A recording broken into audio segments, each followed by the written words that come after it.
If you don't like the same routine but still want stability, think relocation, not escape, but upgrade. If you don't want chaos, then plan deliberately.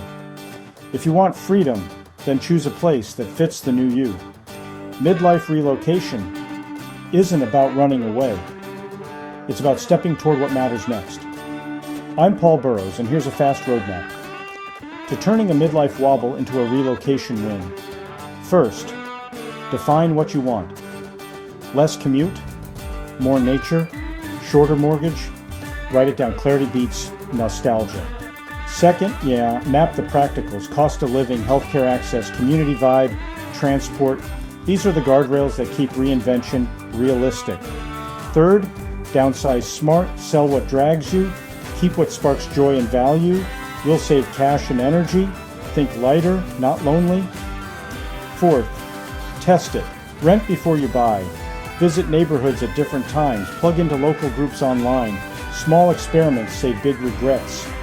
Last, treat relocation as a lifestyle reset, not just a move.